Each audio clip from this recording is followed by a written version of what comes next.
ऊपर ले जाएंगे, वहाँ पर भी थोड़ा सा खिंचाव रखेंगे, फिर बगल में लाएंगे, थोड़ा खिंचाव रखेंगे और नीचे लाएंगे, थोड़ा सा खिंचाव वहाँ पर भी बना कर रखेंगे।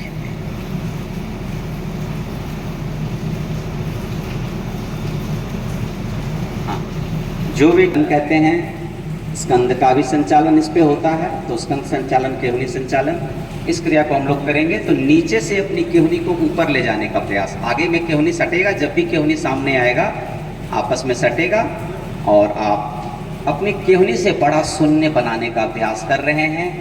स्कंद भी इससे आपका खुलेगा, फ्रोजन शोल्डर की दिक्कत आपको ना हो, अथवा अगर हो रही है तो उसमें सुधार हो जाए। इसको ध्यान में रखते हुए हम लोग ये छोटी सी क्रिया को संपादित कर रहे हैं। आइए विपरीत दिशा से भी इसी प्रकार से हम लोग थोड़ा मूवमेंट देते हैं, गोल गोल घुमाते हुए ऊपर से नीचे। अभी नीचे से ऊपर जा रहे थे, अब ऊपर से नीचे, और हर बार आप प्रयास करिए आपकी केहुनी सामने में स्पर्श करे एक दूसरे को।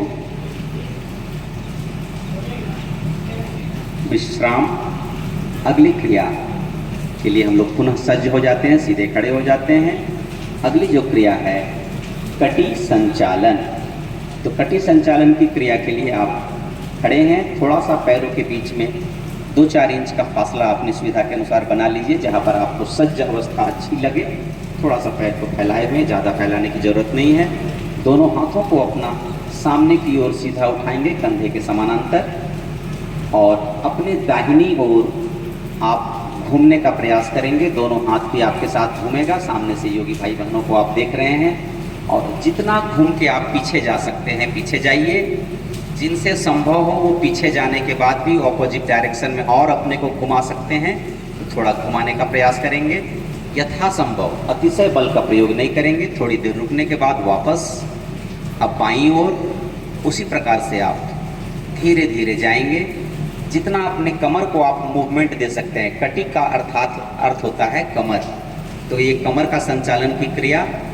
कमर के अगल बगल में आपका फैट का जमाव ना हो, मूवमेंट आपके जीवन में बढ़िया से बना रहे, इसको ध्यान में रखते हुए, और 2-2 सेकंड का विश्राम, वहाँ पर 2 सेकंड के लिए रुकते हैं और पुनः फिर वापस। इसी प्रकार से दोनों तरफ से इस क्रिया को हम लोग दोहरा लेते हैं। कटी संचालन की क्रिया, विश्राम। आइए अगली क्रिया।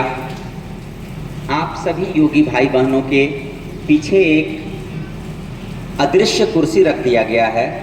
अभी आपको उस अदृश्य कुर्सी में बैठने का अभ्यास करना है। अपने योगी भाई आपको करके दिख उस अदृश्य कुर्सी पे बैठने का प्रयास करते हैं और अपने सामर्थ्य का ध्यान रखेंगे। अपने को थोड़ा साधेंगे अवश्य, परंतु अतिशय बल का प्रयोग नहीं करेंगे। आप अगर कम समय तक रुक सकते हैं तो कम समय रुक के पुनः उठ जाइए और दोबारा इसका अभ्यास कर लीजिए। इसी प्रकार से इस घुटना संचालन की क्रिया को हम लोग संपादित कर रहे हैं और बिना कुर्सी के बैठ रहे हैं। तो ऊपर वाला कहेगा चलो ये तो व्यवस्था वाला खुद का आदमी है, इसको ज़्यादा व्यवस्था नहीं भी देंगे तो ये जीवन चला लेगा, इसको कुछ ज़्यादा दिन तक वहाँ रहने देते हैं। जिसके लिए व्यवस्था बनाना पड़ता है तो हम लोग भी सीरियस हो जाते हैं ना कि इनको जल्दी से जल्दी विदा करो, तो वो हम लोगों को जल्दी विदाई यहाँ से न दें। विश्राम। बहुत अच्छा, आप सभी का आभार। आप लोगों ने बेहतर तरीके से इस चलित गति को पूर्ण किया। अब अगला पैकेज जो अपना है, हाथ के पंजे की उंगलियों को आपस में फंसाकर इंटरलॉक करके माथे पर रख लेते हैं। श्वास अंदर भरते हुए ऊपर की ओर शरीर को खींचते हैं। पैर के पंजे की उंगलियों में पूरे शरीर का भार ले आते हैं और थोड़े समय तक 2 सेकंड, 4 सेकंड, 5 सेकंड अथवा 10 सेकंड जितना आप रुक सकते हैं ऊपर खींच के शरीर को रोक के रखेंगे। तत्पश्चात नीचे वापस आ जाएंगे।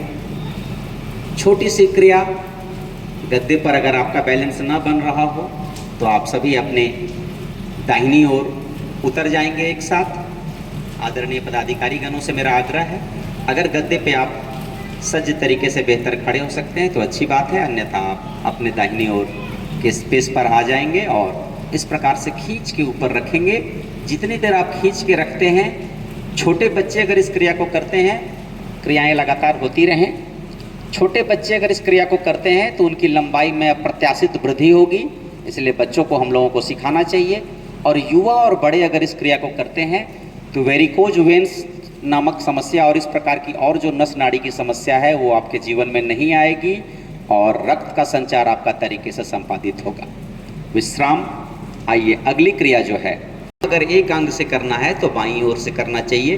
ये साधारण सा नियम है, इसको हमेशा हम लोग ध्यान में रखें। दोनों हाथों को ऊपर उठाएंगे, आपस में प्रणाम की मुद्रा में अगर आप ले जाकर रोक सकते हैं तो रोकेंगे। और इस अवस्था में स्थिर होने के लिए एक छोटा सा ट्रिक्स मैं आपको बता दूं।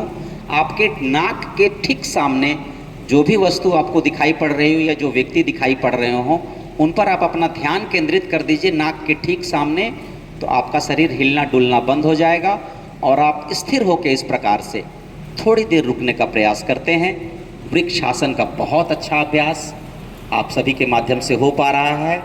मेरी ओर से आप लोगों को इसके लिए बहुत बहुत आभार, धन्यवाद। बहुत आभारी हूँ कि आप सब बहुत अच्छे ढंग से इस क्रिया को भी संपादित कर रहे हैं, जिसको कर पाना